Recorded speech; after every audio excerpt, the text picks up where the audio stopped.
On Father's Day, my daughter slapped me in the face and called me Mom's ex-husband and her new stepfather her real dad.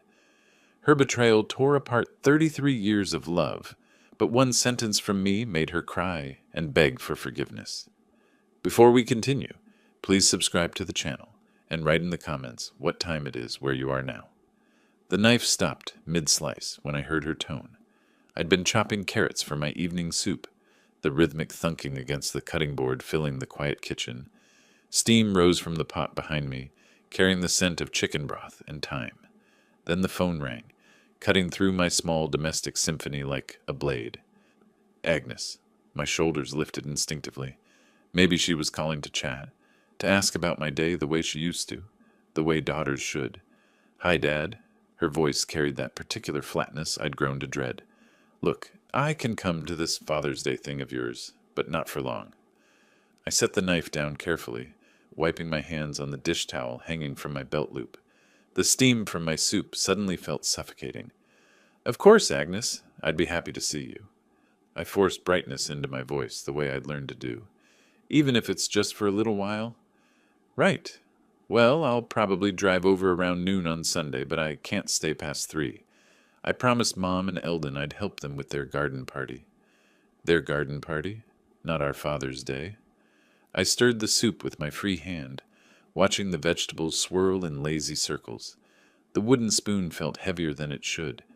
That sounds lovely, I managed. I was thinking of making that roast you used to love. Remember? The one with the herb crust? Just don't cook that turkey from the 80s, okay? That thing was dry as cardboard. She laughed, but it held no warmth. I'd never cooked turkey for Father's Day, not once. But correcting her would only make things worse. Of course not. I'll make something special. I turned down the heat under my pot, buying myself time to think. Maybe we could look through some old photos while you're here? I found those albums from when you were little. Dad, I really can't stay long. 3 hours max, and that's pushing it.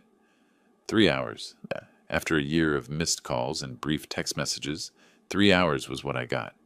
I leaned against the counter, suddenly aware of how empty my kitchen felt. One bowl waiting by the stove. One spoon. One everything. 3 hours sounds perfect, I lied. We'll make the most of it. Good.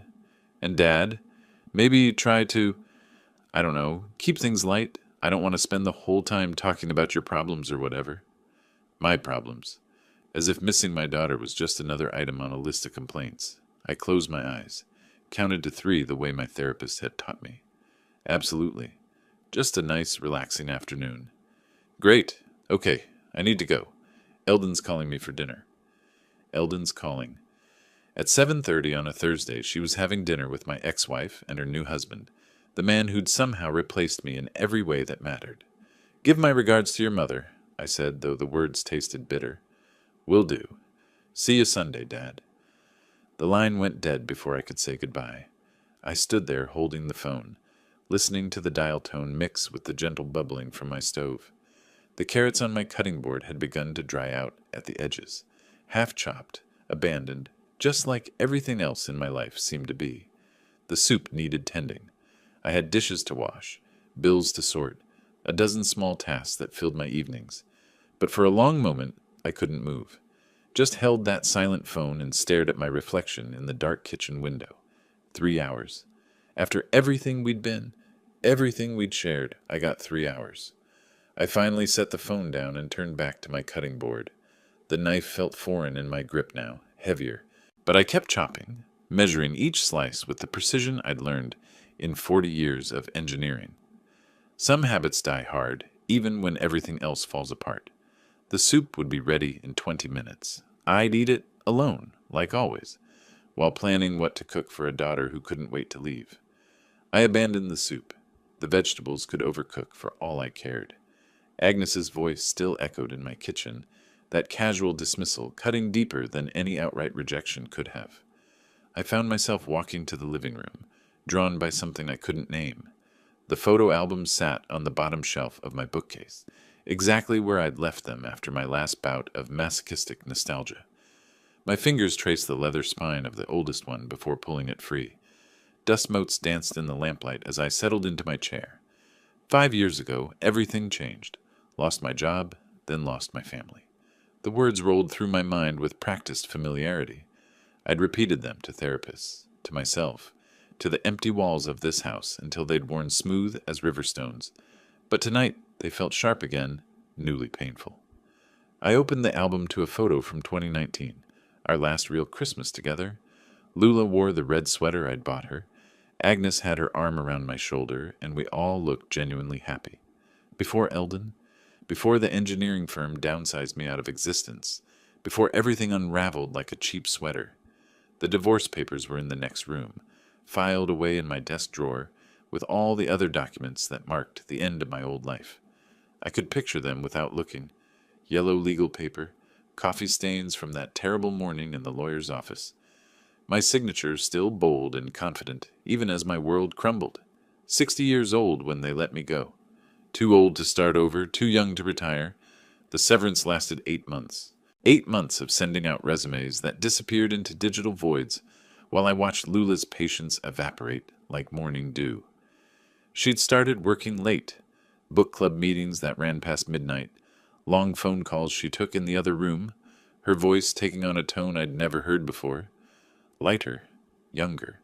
When she finally told me about Eldon, I wasn't surprised, just empty. "He makes me feel like myself again," she'd said, as if 32 years of marriage had erased her identity instead of building it. "He sees potential in me." Unlike me, apparently, the man who'd worked double shifts to put her through graduate school, who'd celebrated every small victory, every promotion, every moment she'd shown. But potential was a luxury we couldn't afford after my job disappeared. I flipped through more photos. Agnes at 10, missing her front teeth, grinning beside the treehouse I'd built her. Agnes at 16, rolling her eyes at my dad jokes but still laughing despite herself. Agnes at 25, calling me for advice about her first real job, her voice bright with trust. When had that trust begun to fracture? It started slowly, like rust eating through metal. Phone calls grew shorter. Visits became obligations instead of choices. She stopped asking my opinion and started quoting Eldon's wisdom instead, the successful businessman who'd stepped in to fill the void my unemployment had created. The coffee maker gurgled in the kitchen, a sound I'd programmed to comfort my evening routine. I'd made coffee mechanically while my marriage dissolved, while Agnes gradually shifted her loyalty to a man who could provide what I couldn't: stability, confidence, a future without question marks. I pulled out another album, this one from Agnes's college years. Her graduation photo showed her beaming beside both her parents, my arm around her waist, Lula holding her other hand. We'd looked like a team then, a family unit, unbreakable. 2 years later, Lula remarried. 6 months after that, Agnes started calling Eldon her bonus dad. The phrase made my stomach turn every time I heard it, as if fathers were interchangeable parts you could swap out when the original broke down. The legal documents felt heavy when I finally retrieved them from my desk. Custody arrangements for an adult daughter, as if love could be scheduled like a business meeting. Property division that left me with half of nothing. Alimony calculations that assumed I'd find another job paying what I used to make. I never did. The house settled around me with small creaks and sighs, a 60-year-old man's symphony of solitude.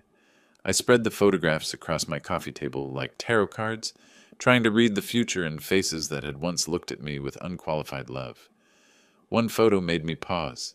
Agnes at 7, chocolate ice cream smeared across her cheek, her small hand gripping mine as we walked through the zoo. I'd been her hero then, her protector, her first and most important love. Now I was the obligation she squeezed in before more important engagements, the fated father she tolerated out of duty rather than desire. I gathered up most of the photos, filing them back into their albums with careful precision, but I kept that zoo picture, holding it up to the light.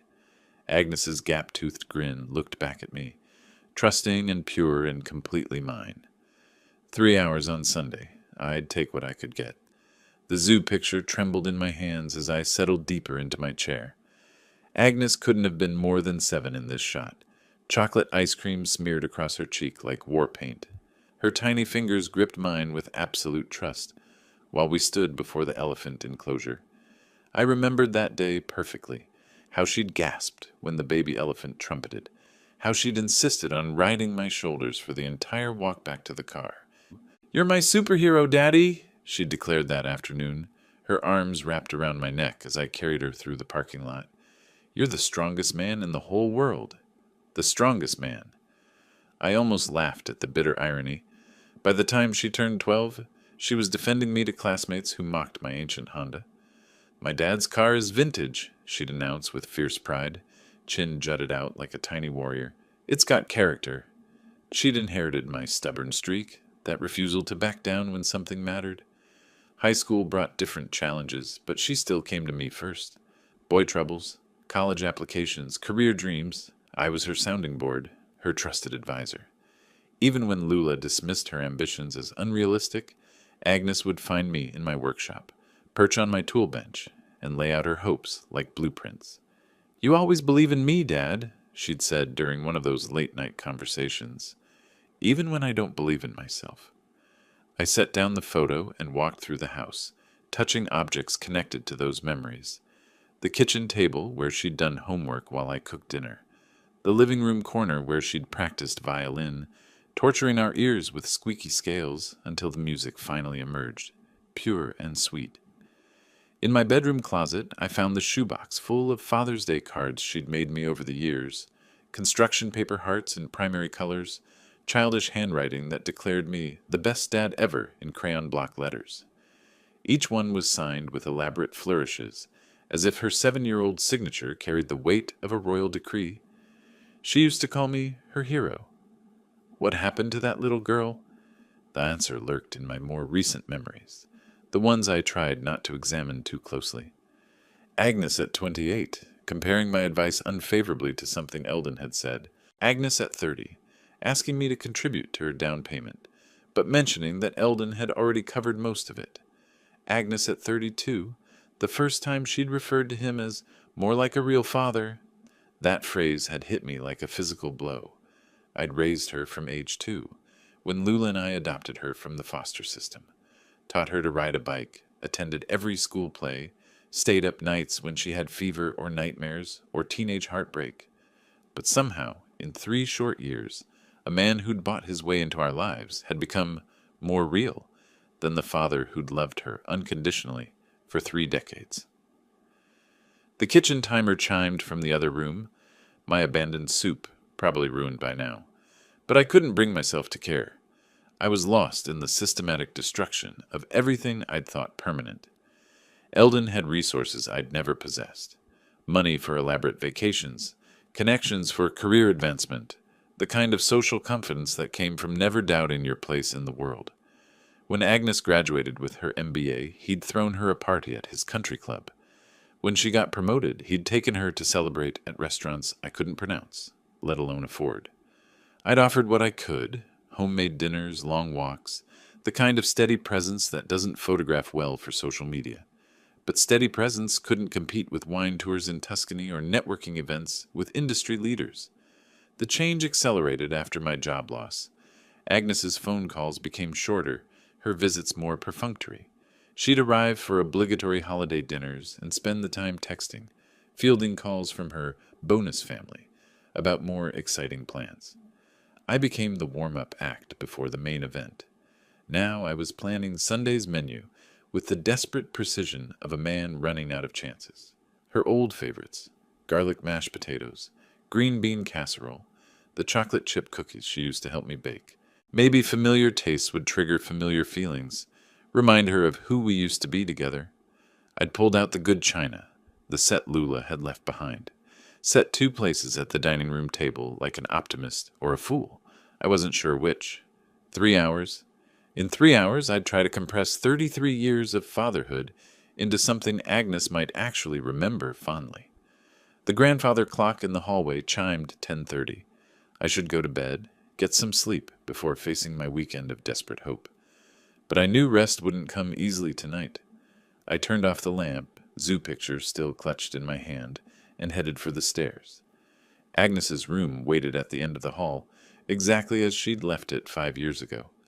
Sometimes I stood in her doorway and tried to remember what it felt like when she lived here, when coming home meant coming to me. 3 hours to prove I still mattered. 3 hours to compete with a lifetime of steady erosion. I climbed the stairs slowly, my knees protesting the late hour. Tomorrow I'd shop for ingredients, clean the house until it sparkled, prepare for my daughter's brief return to the life she'd outgrown. But tonight, I just held her picture and wondered if love was enough when everything else had failed. The next afternoon found me elbow deep in my back garden, attacking the weeds with more vigor than they deserved. I'd spent the morning replaying Thursday's phone call, analyzing every word for hidden meaning. 3 hours, she'd said it like she was doing me a favor, rationing her time like precious medicine. But at least she was coming. At least I'd have that. The sound of a car door slamming made me freeze mid-pull on a stubborn dandelion. I wasn't expecting anyone. Deliveries came to the front. Through the gap in my fence, I caught a glimpse of silver metallic paint. Agnes's Audi. My heart hammered as I dropped my trowel and wiped dirt from my palms with the rag hanging from my pocket. She never came early. She never came unannounced. I rounded the house to find her striding up my front walk, portfolio case in hand, wearing the kind of sharp blazer that meant business. Her heels clicked against my cracked concrete with military precision. "Dad!" She paused at my front step, taking in my grass-stained knees and soil-caked fingernails. "We need to talk seriously." "Of course, sweetheart." I fumbled with my house key, suddenly aware of how shabby my front door looked next to her polished appearance. "Come in, please." She settled on my living room couch and opened her portfolio with practiced efficiency. Charts and graphs spilled across my coffee table like battle plans.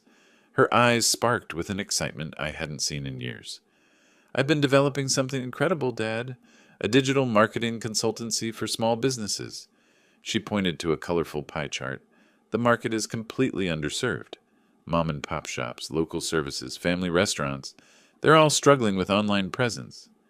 I leaned forward, genuinely interested despite my confusion about this surprise visit. "That sounds promising. You always had a gift for seeing opportunities." "Exactly. I've already got 3 potential clients lined up, just from preliminary conversations." She flipped to another page showing revenue projections. "Conservative estimates put me at 6 figures within 18 months. The numbers swam before my eyes. Monthly recurring revenue, client acquisition costs, profit margins, the language of success in a world that had moved beyond my engineering background. "This is impressive, Agnes. Really impressive." I traced the upward trending line with my finger. "But what does this have to do with—" "I need $100,000 for my startup." The words hit me like a physical blow. I felt my coffee cup tremble in my hand, liquid sloshing against the rim. 100. I set the cup down carefully, buying myself time to process. That's a significant investment." She was already nodding, pulling out more documents. "Office lease for 2 years, professional equipment, initial marketing budget, legal fees for incorporation. It's all calculated down to the penny." My mouth moved without sound for several seconds. The number seemed to grow larger in the silence, expanding until it filled my entire living room. "Dad, I know it sounds like a lot, but this opportunity won't wait." She leaned forward, her voice taking on an urgency that made my chest tight. "There's another firm sniffing around the same market segment. If I don't move now, someone else will capture these clients." Have you approached banks? Business loans?" I heard myself asking practical questions while my mind reeled. "Banks want established revenue history. Collateral I don't have. You know how conservative they are with startups." She waved dismissively. "But family investment is different. It's believing in potential rather than just spreadsheets." Family investment? As if I had the resources of the Rockefellers instead of a pensioned engineer's savings account. "I've run every scenario, Dad. Break even by month 14, full profitability by month 20. These aren't fantasy numbers. They're based on real market research." She continued talking, her voice gaining momentum as she outlined client acquisition strategies and competitive advantages. I nodded at appropriate intervals, made encouraging sounds, but inside I was calculating with desperate precision. $100,000. My entire savings would cover $25,000. Even if I liquidated everything, sold possessions, maybe scraped together $40,000. "So what do you think?" She sat back, eyes bright with anticipation. I looked at her animated face, at the careful preparation spread across my table, at this daughter who still trusted me enough to ask for help. The weight of her expectations pressed against my ribs. I'll try to figure something out, sweetheart. Her smile could have powered my entire house. I knew you'd come through. You always do. She began gathering her materials with efficient movements. I'll need to know by Sunday, though. Monday at the latest. The office space won't stay available long. Sunday. Father's Day. The irony wasn't lost on me. I understand. Time-sensitive opportunities require quick decisions. I helped her stack the papers, my hands moving automatically while my brain scrambled for solutions that didn't exist. She stood, smoothing her blazer. Thanks, Dad. This means everything to me. Finally, I can prove what I'm capable of. I walked her to the door, watching her confident stride back to her car. She turned at the driver's door and waved, her face radiant with certainty that I'd make this impossible thing happen. The Audi disappeared around the corner, leaving me standing in my doorway with her business plan clutched in my dirt-stained hands. The afternoon sun felt too bright, the suburban silence too complete. $100,000. I'd promised my daughter the moon when I could barely afford candles. The business plan felt heavier with each step toward my home office.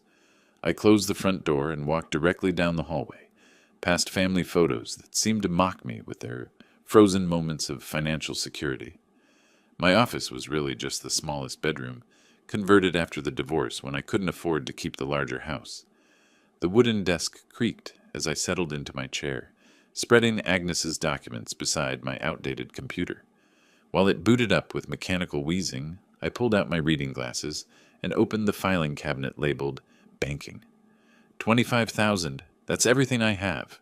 The number had been running through my head since Agnes left, but seeing it confirmed in black and white made my stomach clench. 5 years of disciplined savings since the divorce. Every small sacrifice, every skipped restaurant meal, every postponed purchase had contributed to this modest pile of security. My primary checking account showed $3,047, monthly expenses money, carefully budgeted to last until the next pension deposit. The savings account held $18,150, my pride and shield against emergencies. In the small safe behind my desk, I kept $3,100 in cash for situations when banks weren't accessible. Total liquid assets, $24,197. Rounded up, $25,000. $75,000 short. I pulled up my retirement account next, watching the browser slowly load. $127,000 stared back at me from the screen, but it might as well have been on the moon. Early withdrawal penalties would consume nearly half, and I'd still need to explain the hardship to the IRS. My calculator, worn smooth from years of engineering calculations, clicked under my fingers as I ran numbers that refused to improve. Home equity, maybe $85,000, but selling would take months and leave me homeless. My Honda was worth perhaps $8,000 in trade. The furniture Lula had left behind might bring a few thousand at estate sales. Even liquidating everything I owned, I couldn't reach Agnes's target. I opened each account methodically, double-checking balances I already knew by heart. The slow internet connection made every page load feel like Judgment Day approaching in increments. Each number confirmed what my gut had known from the moment Agnes said those 3 words. 100,000 was beyond my reach. The afternoon light slanted through my small office window, illuminating dust motes that danced above stacks of financial statements. I'd been proud of these modest accounts once. After losing everything in the divorce, building back to $25,000 had felt like a victory. Now it felt like failure. I remembered opening the savings account at this same bank 5 years ago, the teller congratulating me on starting fresh. Each deposit had been deliberate. $200 here, $500 there, birthday money from distant relatives, the occasional overtime from consulting work. Watching that balance climb from zero had restored some dignity to my shrinking world. Agnes used to be impressed by smaller gestures, $5,000 for her first car down payment, $3,000 when she needed help with security deposits. Even $1,000 had seemed generous then, worthy of gratitude and long phone calls about her appreciation, but that was before Eldon entered the picture, before she'd seen what real money could accomplish. I picked up the landline and stared at the keypad, unsure who to call first. My contact list had shrunk along with everything else after the divorce. Old colleagues, scattered by layoffs and relocations, neighbors I barely knew, family members who had their own financial struggles. The safe behind me held more than cash. It contained the title to my house, my insurance policies, my father's will, documents that proved ownership of everything I'd managed to preserve. But even combined, they couldn't bridge the gap between my daughter's dreams and my reality. My coffee from this morning sat cold beside the keyboard, a brown ring staining the wood where the mug had sweated. The wall clock ticked steadily toward 5 o'clock, each second carrying me closer to Sunday's deadline. I pushed back from the desk and rubbed my eyes beneath my glasses. The numbers on the screen blurred together, but the math remained brutally clear. 25,000 available immediately. Maybe another 10 or 15 if I sold everything and took penalties. Still impossible. But I'd promised Agnes I'd figure something out. She'd driven away confident in my ability to make miracles happen, the way fathers were supposed to do, the way I'd always managed before when the problems were smaller and the solutions within reach. I picked up my pen and wrote the numbers on a legal pad, as if seeing them in my own handwriting might reveal some option I'd missed. $100,000 needed, $25,000 available, $75,000 gap. The gap looked even wider on paper. Saturday morning found me at my kitchen table with coffee, a contact list, and diminishing hope. I'd spent Friday evening writing down every person who might possibly help. Sleep had been elusive, and I'd risen before dawn to prepare for what felt like the most important day of my life. The coffee was too strong, my nerves too raw, but I needed the caffeine to face what lay ahead. By 9 o'clock, I was walking into First National Bank, documents tucked under my arm like shields against inevitable rejection. The loan officer, a woman young enough to be Agnes's sister, examined my paperwork with professional courtesy that couldn't hide her skepticism.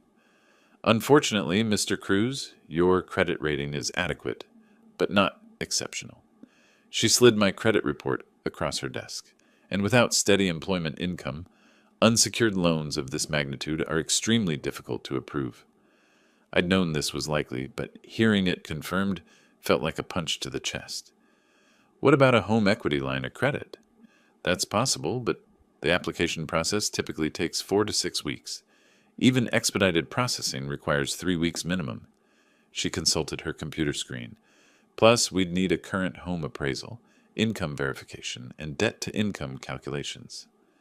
3 weeks. Agnes needed an answer by Sunday. By 11, I was driving across town to meet Jerry, my former colleague from the engineering firm. We'd worked together for 15 years before the downsizing scattered us like leaves. The coffee shop he'd suggested was nearly empty, fluorescent lights buzzing over vinyl booths that had seen better decades. Winfred, I'd help if I could, but things are tight everywhere.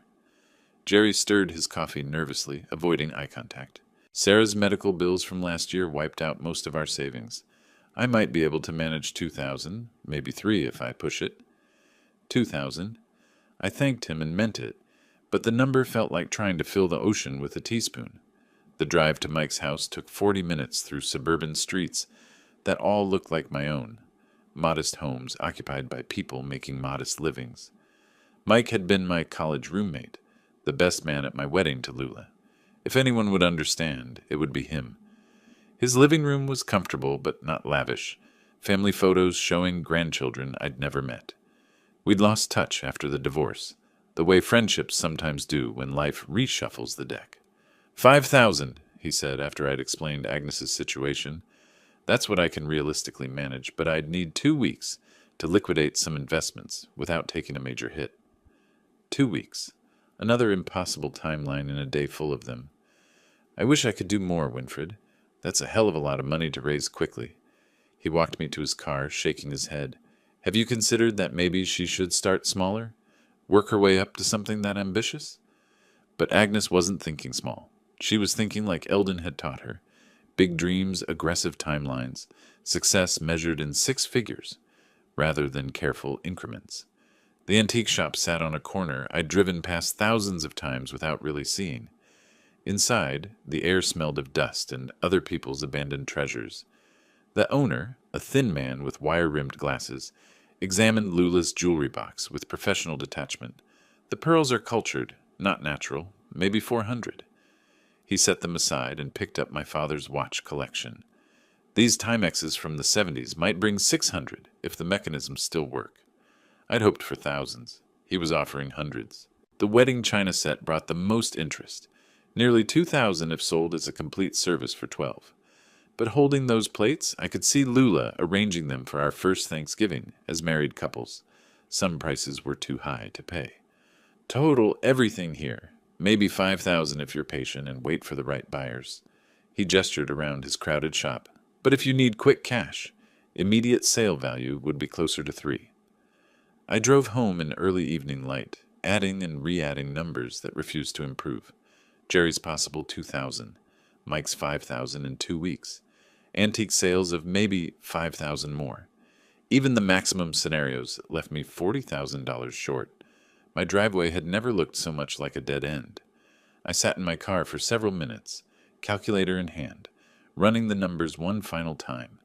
Personal savings, $25,000. Possible loans from friends, $7,000. Antique sales potential, $5,000. Maximum possible total, $37,000. Still $63,000 short.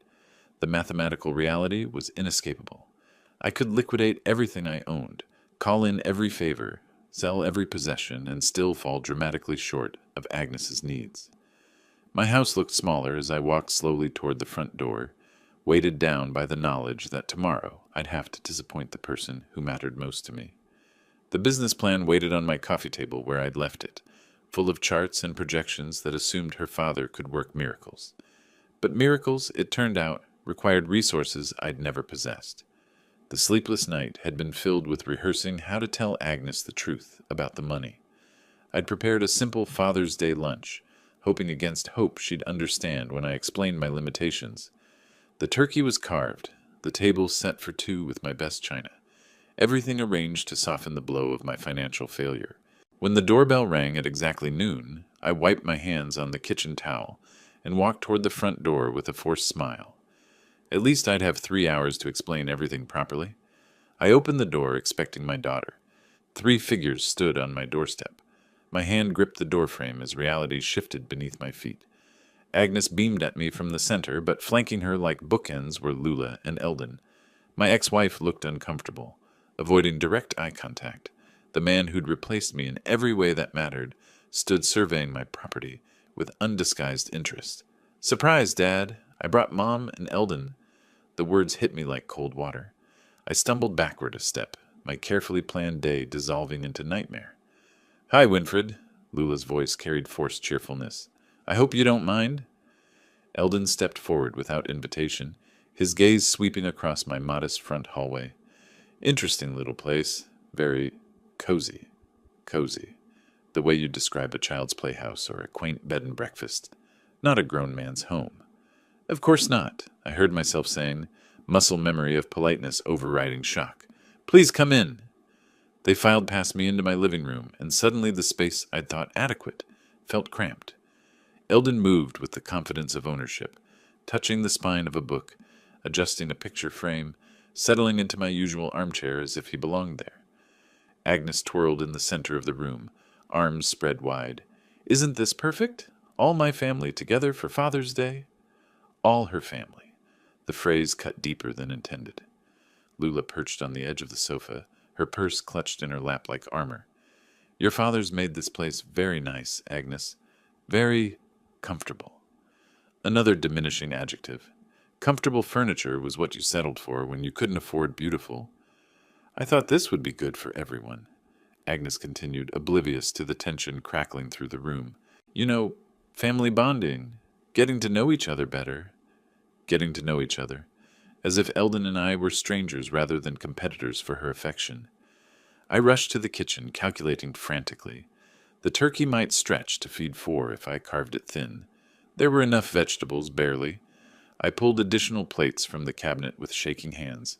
My carefully planned, intimate meal transformed into an improvised dinner party. "Need any help in there?" Agnes called out. No, everything's under control." The lie came easily, though nothing was under control. My day, my conversation, my dignity, all hijacked by this surprise invasion.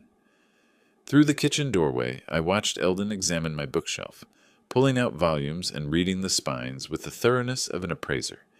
He'd moved my favorite lamp to a different table, claiming the prime spot near the window. Lula was making small talk about the neighborhood, her voice artificially bright. "Have they finished that construction on Maple Street? It was such a mess when I drove through." When she drove through. Past tense. This wasn't her neighborhood anymore. I carried drinks into the living room on a tray that rattled slightly in my hands. Eldon had made himself completely at home, feet propped on my coffee table, television remote in his hand, though he hadn't turned it on. "This turkey smells wonderful," Lula said, accepting her glass with careful fingers that avoided touching mine. Agnes bounced between her mother and Eldon like a translator at a diplomatic summit, ensuring everyone was comfortable, everyone was happy, everyone except the actual host. "The dining room's just through here," I announced, gesturing toward the doorway. "Everything should be ready." As they filed past me, Agnes grabbed my arm and squeezed. "Thank you for being so gracious about this, Dad. I know surprises aren't really your thing, but I thought it would be wonderful to have everyone together." Wonderful for whom? I wanted to ask, but her face glowed with such satisfaction that I could only nod and follow my uninvited guests toward what had become the most important meal of my life. The dining room I'd set so carefully for two now looked pathetically inadequate for four. I hurried to add place settings while they arranged themselves around my small table, the space suddenly feeling more like an interrogation room than a family gathering. Eldon claimed the head of the table, my usual spot, without asking. Agnes sat beside him, naturally gravitating toward his orbit. Lula took the chair opposite, leaving me the remaining seat at what had become the foot of my own table. The hierarchy was established before we'd even said grace. Not that we would.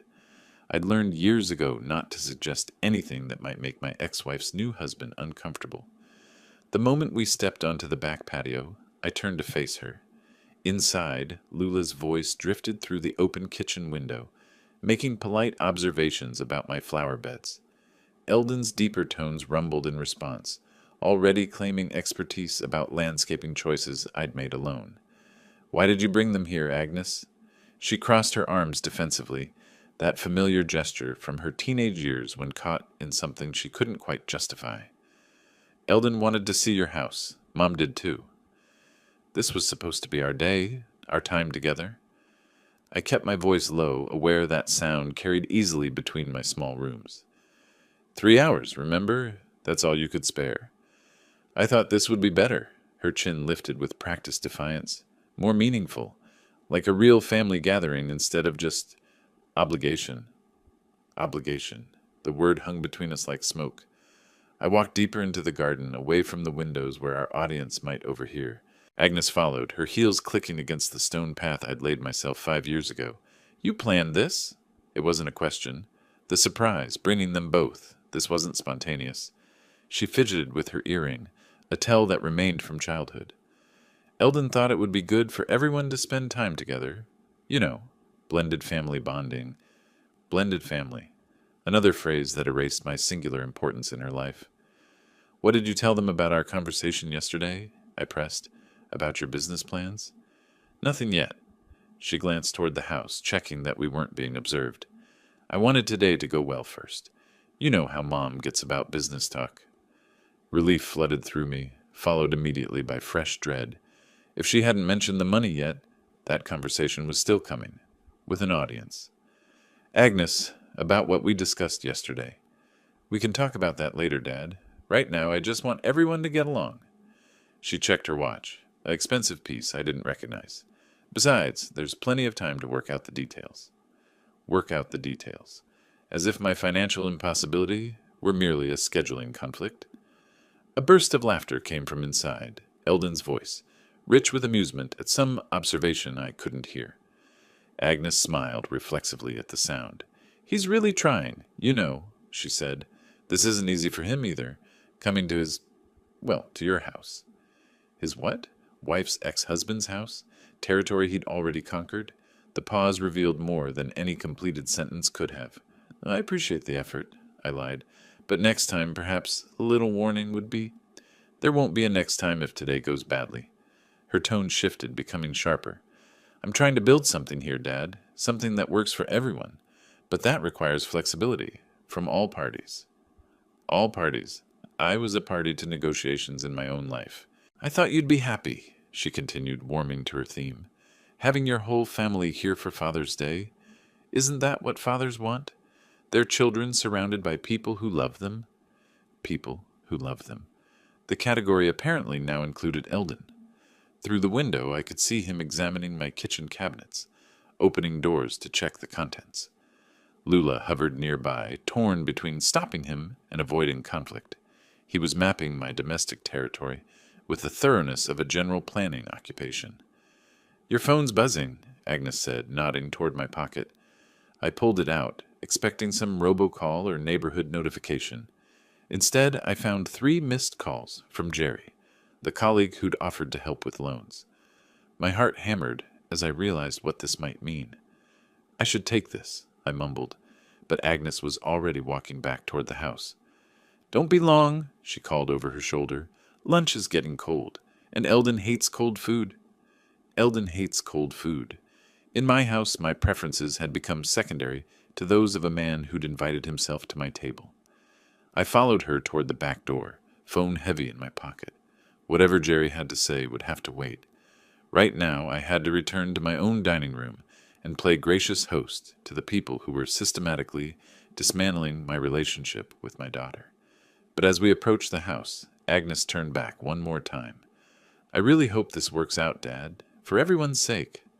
The warning in her voice was unmistakable. Sometimes you have to adapt to new family dynamics. That's just how life evolves. Life evolves.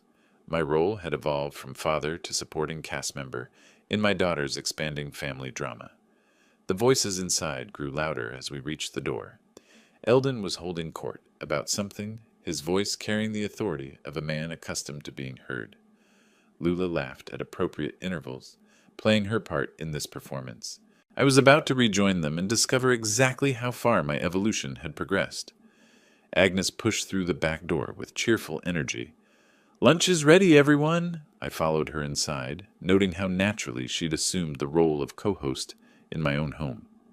Eldon rose from where he'd been examining my spice rack, while Lula carefully returned a photograph to the counter. A picture of Agnes's graduation she'd been studying with unreadable expression. The dining room felt smaller, with 4 people crowding around my modest table. I'd hastily added the extra place settings, but the mismatched chairs and cramped quarters advertised my bachelor inadequacy. Eldon settled into the head chair, my chair, with the casual assumption of someone accustomed to taking the best seat. Agnes slid in beside him, leaving Lula across from her, and me relegated to the foot of my own table. This looks delicious, Winfred, Lula offered, her voice carrying forced brightness. You always did know your way around a turkey. Turkey's a bit dry, but not bad for home cooking. Eldon's fork dissected the meat with surgical precision. Most people overcook it. Easy mistake to make without proper equipment. I managed fine. Got used to it over 5 years. The words came out more defensive than intended. Agnes shot me a warning look while cutting her portion into precise pieces. Curious how you manage such a big house alone, Eldon continued, his gaze sweeping the dining room with appraiser's eyes. Must be quite the challenge, maintenance-wise. The house isn't that big, I replied carefully, spooning cranberry sauce with hands that wanted to shake. Just right for one person. Still, all those rooms to heat in winter, property taxes on a place this size. He gestured vaguely at my crown molding, probably calculating square footage. Economic efficiency would suggest something more compact. Agnes laughed, the sound sharp in the confined space. Eldon's always thinking about optimization. It's what makes him so successful in business. Successful in business, unlike her father, apparently. Lula attempted rescue with desperate cheerfulness. The neighborhood's really maintained its character, though. Those oak trees must be 60 years old. Mature landscaping definitely adds value, Eldon agreed, though I noticed the gutters could use attention, and that front step has quite a crack developing. Every observation was a small blade, precisely placed. My house wasn't just a home, It was evidence of decline, of a man unable to properly maintain what he owned. I focused on carving more turkey, the knife feeling heavier with each slice. The meal I'd prepared with such care was being consumed by people inventorying my failures. "Dad always makes the best holiday meals," Agnes said, though her voice lacked conviction. "Remember that Christmas stuffing, Mom, with the chestnuts?" "That was wonderful," Lula agreed quickly. "You always put so much thought into the details." "Details matter," Eldon observed, reaching across me without asking to access the salt. "Though sometimes it's more efficient to delegate. Professional catering, for instance, saves time for more important things." More important things than a father cooking for his daughter? The implication hung in the air like the scent of overcrowded flowers. Agnes checked her phone, then looked around the table with satisfaction. "This is exactly what I hoped for. All my parents together, sharing a meal." All her parents. The phrase completed my demotion from father to member of a committee. "Wine would complement this nicely," Eldon noted, examining his water glass with mild disapproval. "Perhaps a nice Pinot Noir. I've got an excellent bottle we brought back from Sonoma." We. Their shared experiences, their coupled pronouns, their joint ownership of superior taste and travel opportunities. "I'm not much of a wine drinker," I admitted, though I'd enjoyed wine plenty during my marriage. Financial constraints had simply moved it from necessity to luxury. Shame. Good wine education opens so many doors. Eldon's smile contained no warmth. Business dinners, client entertainment, social connections, really essential in today's market. Today's market, where I no longer competed, where men like me were relics of an earlier, less sophisticated era. The conversation continued around me, through me, occasionally including me like a courtesy extended to an elderly relative. Agnes grew more animated, discussing her work, her plans, her bright future supported by people who understood today's market. When dessert was suggested, coffee and the store-bought pie I'd hidden in my freezer, I realized this performance was far from over. The phone in my pocket buzzed again. Jerry's third call, probably urgent given his persistence. But I couldn't escape now, couldn't abandon my post while Eldon continued his systematic catalog of my domestic and financial shortcomings. "Coffee sounds perfect," Agnes declared, rising to clear plates with efficient movements. "Dad, you sit. Mom and I will handle cleanup." Even the cleanup was being managed by others in my own home. I remained in my exile at the foot of the table, while Eldon leaned back in my chair, surveying his conquered territory with visible satisfaction. Soon, very soon, Agnes would remember the money conversation we hadn't finished.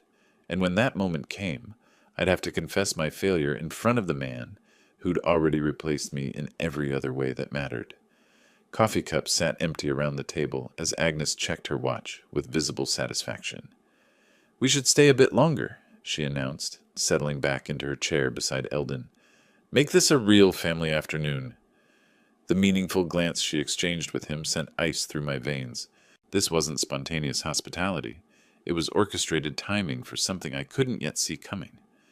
Eldon reached into his jacket pocket with theatrical precision, his fingers closing around something that made him smile.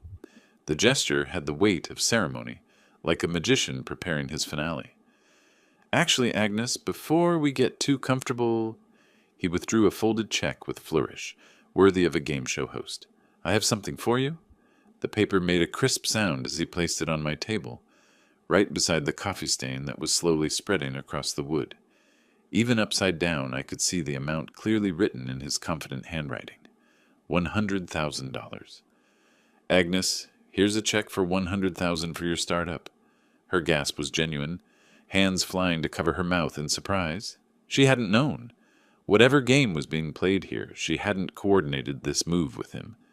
"Eldon, I can't believe—" She leapt from her chair and threw her arms around his neck, pressing her face against his shoulder. "Thank you, Dad. You're such a real father." A real father. The words hit harder than any physical blow could have. I stared at the check, my modest savings account balance flashing through my mind like a neon sign advertising inadequacy. 25,000. That's what I'd scraped together through 5 years of careful budgeting and sacrifice. "I have 25,000 in savings." The words escaped before I could stop them, pathetic and desperate in the sudden silence.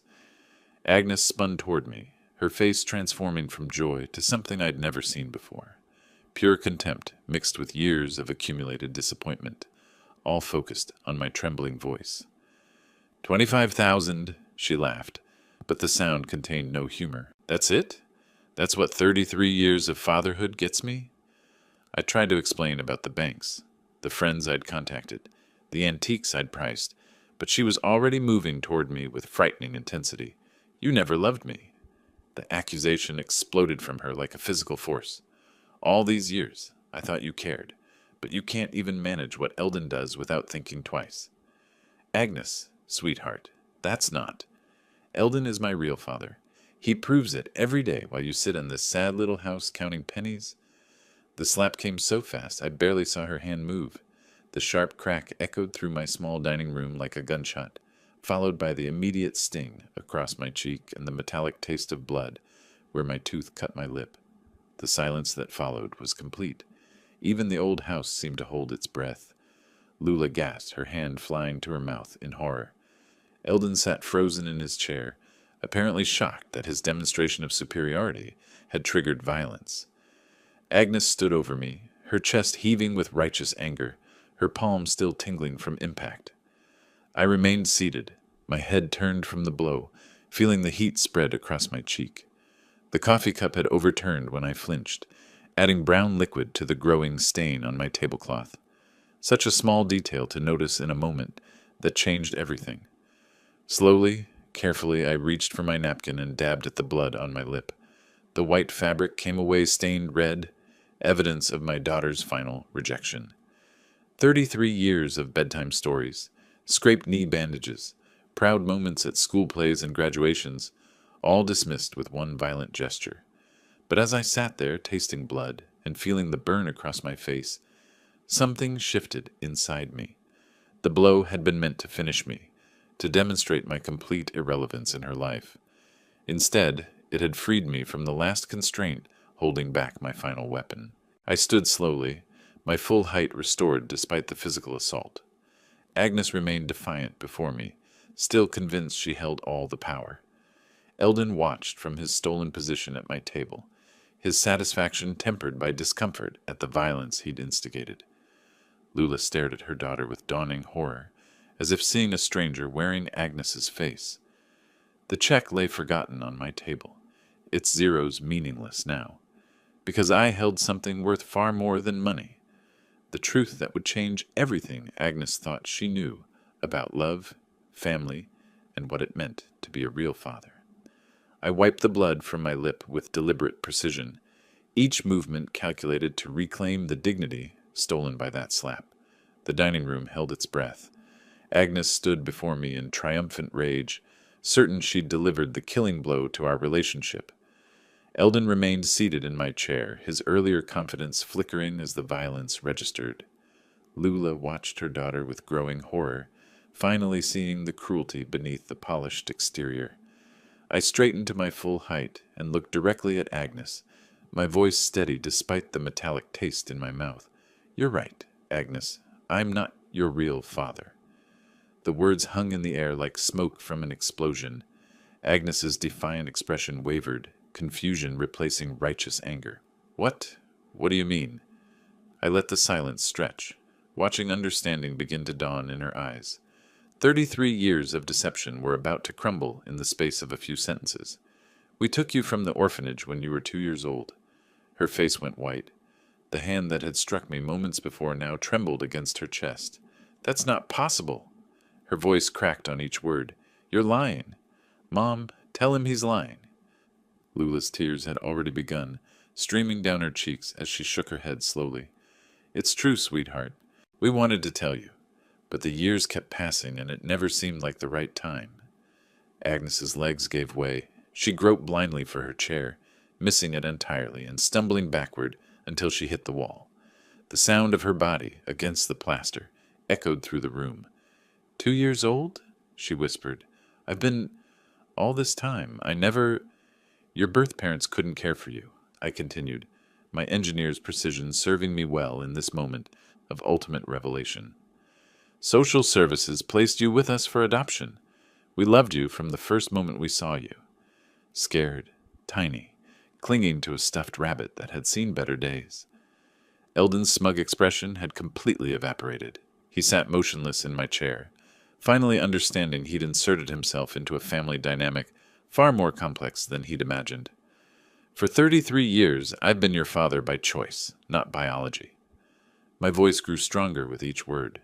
Every night I checked on you when you had nightmares about the place before us. Every scraped knee I bandaged. Every school play I attended. Every moment of pride in your accomplishments. None of it was required by blood. Agnes slid down the wall until she was sitting on my dining room floor, her expensive clothing wrinkled and her carefully styled hair disheveled. You chose me. Every single day. I knelt beside her, ignoring the ache in my knees. When you were 5 and afraid of monsters under the bed. When you were 16 and thought the world was ending because Tommy Morrison didn't notice you. When you graduated college and called me crying with joy.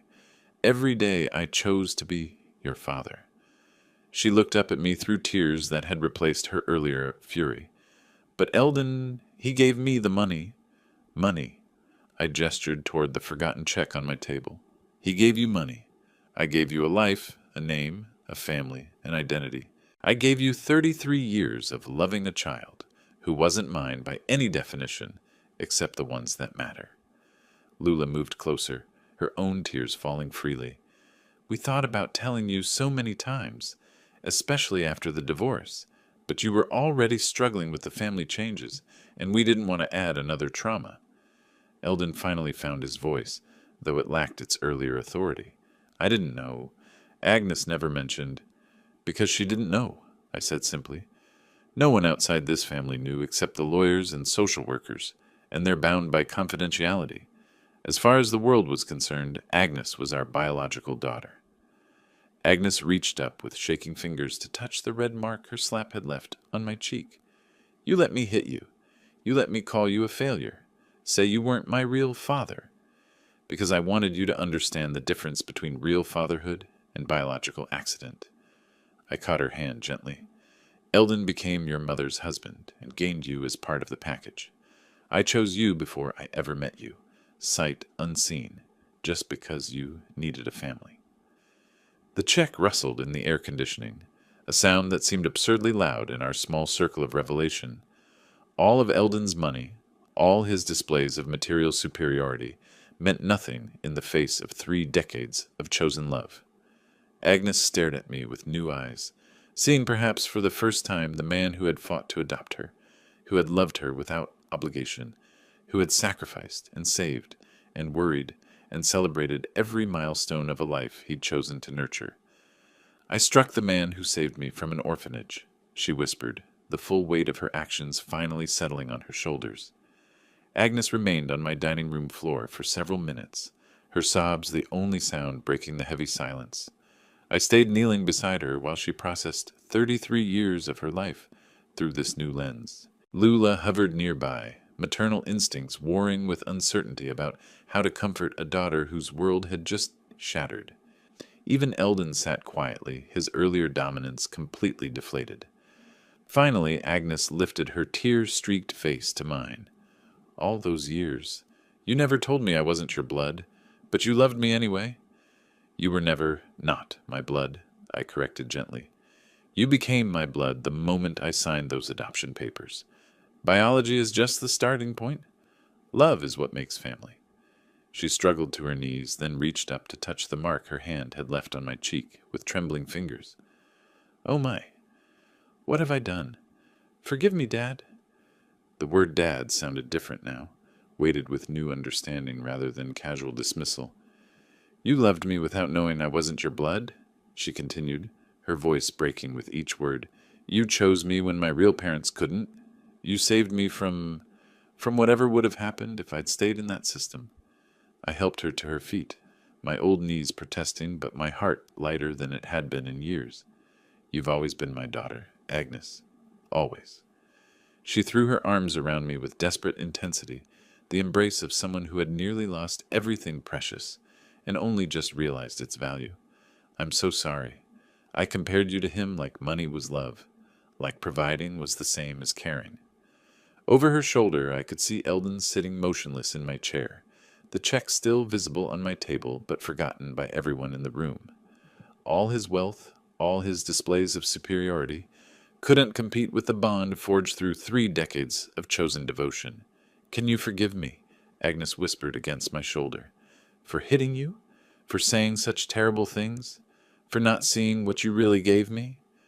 "There's nothing to forgive," I murmured, smoothing her hair the way I had when she was small and frightened. "You're my daughter. That means loving you even when you forget who we are to each other." Lula moved closer, her own tears finally slowing. "We should have told you years ago. We were afraid it would change how you saw us, how you saw yourself." Agnes pulled back to look between us. "It does change things. It makes everything bigger, more meaningful. You didn't have to love me, but you chose to anyway." She turned toward Eldon, who was studying the tablecloth with uncomfortable intensity. "I'm sorry for putting you in this position. I asked both of you for money without understanding what I was really asking." He nodded stiffly, clearly out of his depth in this emotional territory. "The check is still yours if you want it, for the business." Agnes looked at the paper on my table, then back at me. "I don't think I need it any more. Not like that." She paused, seeming to choose her words carefully. "Maybe I need to start smaller, build something myself instead of looking for shortcuts." I felt pride swell in my chest, not the desperate pride of a man proving his worth, but the quiet satisfaction of watching someone you love make a wise choice. "Your father would be proud of that decision," Lula said softly, and for the first time in 5 years, she was clearly referring to me. The afternoon light had shifted through my windows, casting new shadows across the dining room where so much had been broken and rebuilt. The coffee stain on my tablecloth would be permanent, I realized, but it would serve as a reminder of the day we found our way back to each other. Agnes stepped back from our embrace but kept her hand in mine. "I know this doesn't fix everything immediately. I have 33 years of taking your love for granted to make up for." "We have time," I said simply. "That's what family gives you. Time to get it wrong and try again." Eldon cleared his throat awkwardly. "Perhaps we should head home, give you two some space to talk." Agnes nodded, then surprised me by turning to him with genuine kindness. "Thank you for wanting to help with the business, and for showing me what I was really looking for in a father. I already had it." As they prepared to leave, Agnes hugged me once more, longer this time and without the desperate edge of earlier. "Happy Father's Day, Dad," she whispered. "My real father." The house felt different after they left, not empty but peaceful. I cleaned up the coffee stain and put away the dishes, moving slowly and savoring the quiet. The check remained on my table, where Eldon had left it, but somehow it seemed smaller now, less significant. Tomorrow Agnes would call, and we would begin the work of rebuilding what we'd nearly lost. But tonight I would sit in my chair, and remember the weight of my daughter's arms around me and the sound of her calling me Dad, with new understanding of what the word really meant. If you like this story, please like this video, subscribe to the channel, and share your impressions of this story in the comments. To listen to the next story, click on the box on the left. Thank you for watching.